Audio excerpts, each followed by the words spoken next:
상품 등록된 개수를 보니까 거의 9,000개 정도 등록하셨던데, 처음에는 대표님 유튜브 영상 보면서 네. 이제 몇 개를 이제 수동으로 올렸거든요. 네. 근데 사람이 할 짓이 아니죠. 예. 일단 대표님이 3년 동안 이거를 붙들고 있다는 것 자체가 네. 상위 1% 셀러의 자질을 가지고 있는 것 같아요. 왜냐면 이게 보통 한 3개월도 안 되면 때려치우거든요.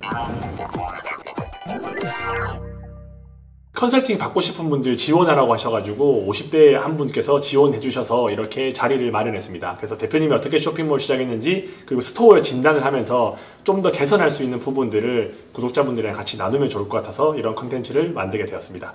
대표님 소개 좀 부탁드리겠습니다. 네. 안녕하세요. 저는 부산에서 거주하고 있는 세 자녀의 가장이고, 이제 50대 그리고 스마트 스토어부터 이제 쇼핑몰 경험은 지금 한 3년 정도 된 것 같습니다. 근데 아직 뭐 뚜렷한 그 성과가 나지 않아서 이번에 좋은 기회가 있어서 한번 신청하게 됐습니다. 그러면 3년 동안 계속 하신 건가요? 그러니까 하다가 안 하다가 그렇게 했습니다. 본업이 혹시 뭐세요?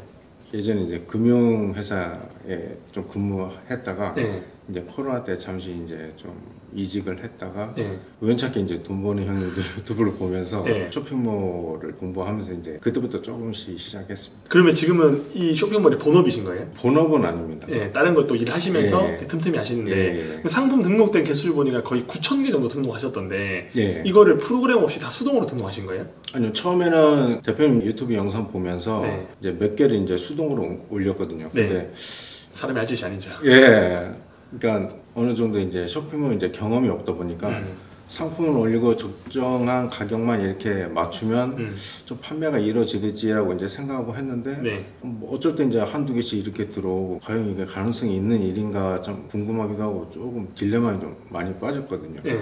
그러면서 이제 대표님 영상 보면 이제 동기부여는 많이 되는데 네. 이게 뭐가 문제인지, 그러니까 똑같이 상품을 올리고 소싱하는 것도 이제 유튜브 영상 보면서 참고해서 이렇게 하는데도 네.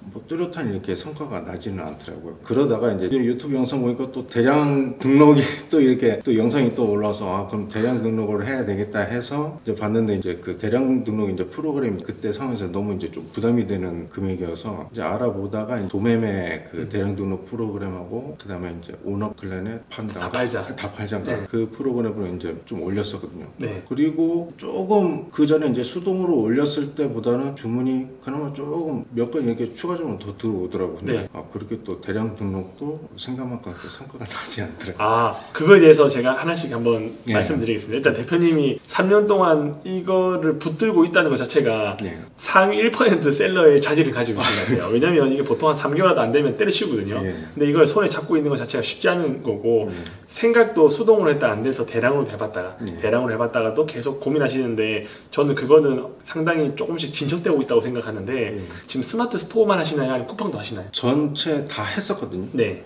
쿠팡은 계정 정지가 됐어요. 이유는요? 그 이제 도매매 상품 이제 대량 등록을 올렸는데 네. 어떤 제품으로 그 정지가 됐는지 제가 이제 쿠팡에 이제 문의를 했었거든요. 네. 그래서 이제 그 코드를 주니까 그걸 보고 이제 도매업체 상품을 보니까 이제 스타벅스 로고 비슷하게 네. 그거 이제 스타벅스라고 이제 상품명을 안 하고 네. 별다방 뭐 이런 식으로 해서 이제 올리니까 이메일로 소명을 하라고 연락이 왔는데, 그때 쿠팡이 전체 상품을 다 하면 5,000개인가 하여튼 뭐 그 정도 되거든요. 네. 그 전체 상품에 대해서 소명을 다 하라고 하는 겁니다. 그냥 죽어라 이거세요. 네, 그래서 이제 하다가 이제 몇 번 캔슬되고 다시 또 소명하라고. 근데 소명을 어떻게 해야 될지 인터넷 뒤져봐도 또 유튜브 봐도 그 뚜렷한 방법이 없는 겁니다. 그래서 한 두세 번 계속 이제 그렇게 소명하다가 계속 승인이 안 돼서. 그래서 결국 정지. 네. 아, 그러면 사업자 한 개로 스마트 스토어랑 쿠팡 하다가 도매매에 있는 그 별다방 그 문양이 스타벅스여가지고 네. 계정 그냥 날라가고. 네. 그러면 지금은 스마트 스토어 하나만 붙들고 계시는 거네요? 예, 지금 이것만 하고 있고 쇼핑몰 계정은 G마켓, 옥션, 롯데홈 다 있고. 그러면 대표님은 G마켓, 옥션, 11번가, 롯데홈 같은 것도 매출은 나오나요? 아니면 거기는 아예 매출이 없나요? 거기는 거진 안 나오죠. 아, 대표님 제가 스토어를 받았잖아요. 네. 하나씩 좀 볼게요. 네. 예, 일단 대표님 여기 보면 전체 상품 이렇게 누르잖아요. 네. 그러면 9,400개가 있어요. 네. 제가 딱 이미지랑 상품명만 봤을 때도 대표님이 수동으로 등록하지 않고 네. 뭔가 어디에 있는 걸 긁어서 올렸을 것 같은 느낌이 들었거든요. 네. 왜냐면 이런 제품 있잖아요. 안성 안성탕면 예. 이거 한번 눌러볼게요. 그러면 가격이나 아니면 뭐 상품명이나 봤을 때 제가 실제로 강의를 하든지 유튜브에 했을 때 중요하게 생각했던 게 대표 이미지 하나, 그다음에 상품명, 그리고 상품명도 어떻게 짓는지에 따른 거, 그다음 가격, 그리고 상세 페이지 위에 이제 후킹 문구라고 해서 텍스트로 한 3줄에서 5줄 쓰라고 말씀드리거든요. 근데 지금 설 지난 지도 오래됐는데 이거 설 연휴 배송 공지로 박혀 있잖아요. 이런 것들도 빼고 이렇게 바로 상세 페이지 있는 것보다 위에 텍스트가 있는 게 사람들이 좀 더 집중을 할 수 있거든요. 그럼 이제 한 개씩 보겠습니다. 이거를 할 때 사람들이 안성탕면을 먹고 싶어요. 검색을 할 때 안성탕면 125g 20개 봉지 멀티팩이라고 검색을 할까 안 할까요? 이 g을 사람들이 검색을 할까 안 할까요? 저 같은 경우에는 저도 이제 라면을 이제 주문을 하면 이제 진라면 20개, 뭐 40개. 그러니까 라면하고 개수만 이렇게 검색해서 주문을 하거든요. 맞죠? 그러면 g은 안 쓰죠. 안 쓰죠. 그러면 이거를 한번 바꿔볼게요. 그러면 일단 안성탕면은 들어가요. 125g은 필요 없죠. 이 상품명을 만들 때 앞에 가중치가 주거든요. 그럼 예를 들어서 이거를 각각의 키워드에 대한 점수가 있는데 이거를 만약에 100점이라고 할게요. 그러면 여기도 하나, 둘, 셋, 넷, 다, 7개. 7개면 제가 계산기를 해서 한번 보여드릴게요. 100점 나누기 7. 키워드를 7개 쓰셨으니까. 그럼 한 개당 거의 15점이 들어가는 거예요. 15점인데 이 앞에는 가중치가 붙어져요. 이 앞에 거는 거의 한 50점. 가중치로 따지면 이거는 뭐 한 25점, 그리고 이게 이제 뭐 10점, 뭐 5점, 3점, 이렇게 1점 해서 이걸 또 100점을 맞추는 건데 가장 중요한 키워드 25점에다가 이 125g을 쓴 거예요. 그러면 누군가는 안성탕면 한 박스라고 검색한 사람이 있을 거고 대표님이 이렇게 적었잖아요. 그러면 이 사람께 먼저 노출돼요. 왜냐하면 키워드가 작으면 이게 각각의 점수가 100점 나누기 2개니까 50점, 50점이거든요. 이건 15점씩 밖에 안 돼요. 가중치도 앞에 거. 그래서 항상 중요한 키워드는 1, 2, 3번에 들어가야 되는데 지금 1, 2, 3번에 쓸데없는 키워드로 다 날아갔잖아요. 이걸 없애줘야 돼요. 그리고 봉지도 만약에 필요하다. 저는 20봉지라고 쓰는 사람보다는 차라리 이 멀티백도 잘 안 쓸 것 같아요. 그럼 정말 내가 이 상품 안성탕면을 하고 싶다면 저는 안성탕면으로 안 할 것 같아요. 안성탕면도 종류가 여러 개일 거 아니에요. 제가 한번 아이템 스카우트 들어가서 검색을 해볼게요. 과연 안성탕면이 베스트였을까? 안성탕면 여기 한번 옆에 보시면 연관 키워드가 나오잖아요. 그럼 안성탕면 스프를 검색하는 사람이 있어요. 한 달에 450명이 스프를 검색해요. 그 스프를 어디 넣겠죠? 레시피에. 상품은 163개밖에 없어요. 제가 만약에 이걸 팔고 싶다. 그럼 안성탕면을 안 팔고 안성탕면 스프를 팔 것 같아요. 그리고 또 한번 내려볼게요. 여기 안성탕면 40, 안성탕면 순하군. 뭔지 아세요? 모르시죠? 모르면 검색하면 됩니다. 안성탕면 순하군. 모르잖아요. 검색해요. 순하군이라는 안성탕면이 있나 봐요. 있죠. 근데 이거를 보시면 안성탕면 순하군은 한 달에 찾는 사람은 1,800명이에요. 상품은 3,000개예요. 그러면 경쟁이 그렇게 심하진 않네? 라고 생각할 수 있죠. 그래서 안성탕면을 팔겠다고 마음을 먹더라도 안성탕면만 생각하면 안 되고 스프를 팔 수도 있고, 그리고 이게 순한 맛은 또 검색량은 적은데 판매자들이 많잖아요.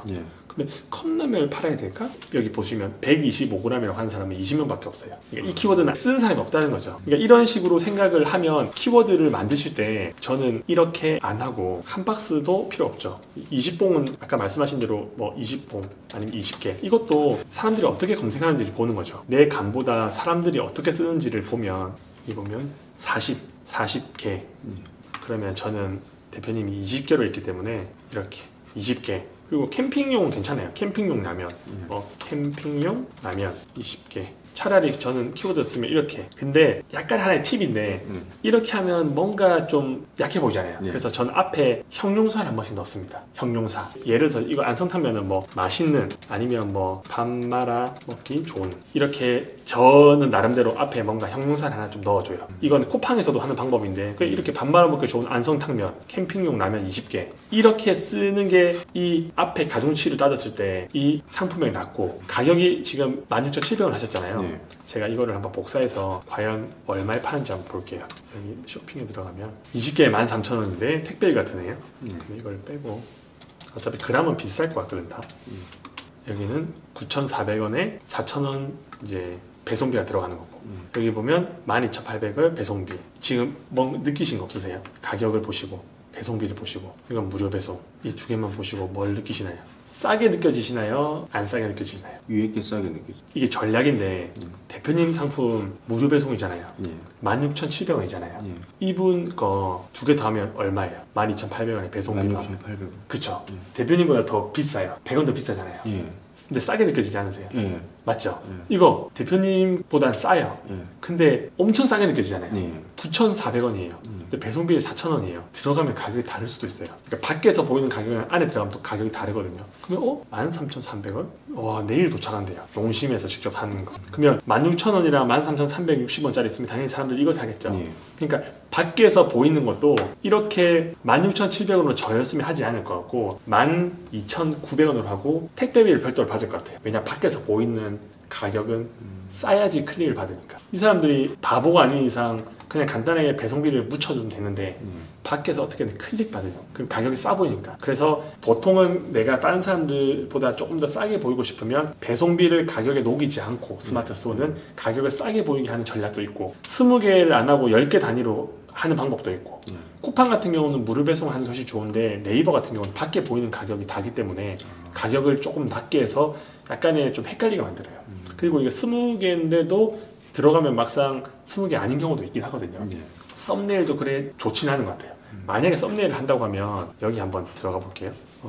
예를 들어서 맛있게 먹는 사진. 대표님 혹시 안성탕면이 안성탕면 아니게요? 아닌 것 같은데. 그러면 이건 안성탕면이 아니에요? 모르죠? 예. 사람들도 모를 거거든요. 예. 아무도 몰라요. 이거 안성탕면인지 아닌지 모르잖아요. 예. 차라리 다르게 보이게끔 맛있게 보이게끔 하면 되는데 다 사람들 이거 쓰잖아요. 만약에 저였으면 이런 류의 사진을 쓰고 안성탕면을 밑에다 조그맣게 만들었을 것 같아요. 클릭하기 위한 뭔가 요소가 있어야 되는데 가격이 밖에서 보일 때 비싸 보여. 썸네일도 특별해 보이지 않아. 상품명도 그냥 사람들이 검색하지 않는 키워드로 만들었고, 그리고 또 맨 마지막에 하나가 저는 언제나 상세 페이지를 만들 때 내가 상세 페이지 만들 만한 시간과 능력이 없으면 위에 텍스트를 적으라고 말씀드리거든요. 그럼 텍스트가 왜냐면 사람들은 그림은 잘 안 봐요. 그냥 이렇게 쭉쭉쭉 넘어가고 그냥 끝나거든요. 특히 브랜드 제품이잖아요. 이런 것들은 예를 들어서 뭐 캠핑 갈 때 뭐 먹을지 고민이신가요? 라면 하나면 온 가족이 밥 하나 먹고 저녁 때울 수 있습니다. 예를 들어서 이렇게 이 사람들이 들어왔던 이유는 결국 상품명이 아까 캠핑이라고 적었잖아요. 그럼 캠핑 갈 때 뭐 먹을지 고민하다가 뭐 캠핑 라면, 뭐 밥 말아 먹기 좋은 라면 이렇게 했는데 제 상품이 뜬 거예요. 그러면 그 상품 키워드에 맞는 고객들에게 질문을 해야 되는 거죠. 왜 이걸 사야 되는지. 그러니까 라면이 많은데 왜 안성탕면을 사야 되는지 뭔가의 그 정보를 좀 한 3줄에 5줄 적어주셔야 되는데 그냥 안성탕면 하면 아무 감정이 느껴지지 않잖아요. 그리고 여기가 특별해 보이지 않잖아요. 그래서 저는 상세 페이지를 만들기 힘들면 위에 텍스트 쓰실 줄 알잖아요. 거기서 저런 문구 같은 거를 3줄 5줄 넣어주면 저것 때문에 검색해서 들어온 사람이기 때문에 자기를 위한 뭔가 질문과 공감이 되잖아요. 그러면 사는 경향이 있어요. 일단 이건 안성탕면은 브랜드 제품이기 때문에 다른 제품으로 한번 넘어가 볼게요. 대표님이 좀 잘 팔았던 거 보면 여기 리뷰 많은 순으로 해볼게요. 그러면 혼합 12색 보드펜, 화이트보드, 휴대용 간편 비치볼 축구공 이런 게 좀 팔렸잖아요. 팔렸는데 이게 확실히 단가가 낮아요. 그래서 이거 한 개 팔아도 제가 봤을 때 뭐 1,000원 남던지 안 남을 수도 있을 것 같거든요. 1,000원 남는. 맞죠? 1,000원 안 남는데 상품명을 만들 때도 만들고 입으로 읽어봐요. 사람은 이게 눈으로 읽을 때 가독성이 좋은 거를 선택하거든요. 그러면 말이 어렵다는 건 뇌도 이 상품을 인식할 때 시간이 걸리는데 쇼핑은 생각을 안 하고 싶어요. 그냥 보고 바로 클릭하고 싶거든요. 이렇게 하면 키워드가 작으면 작을수록 점수는 더 많이 먹게 되는데 내가 못 쓴 키워드로는 당연히 검색이 안 되겠죠. 그래서 이것보다는 이게 좀 더 낫지 않을까라는 생각을 합니다.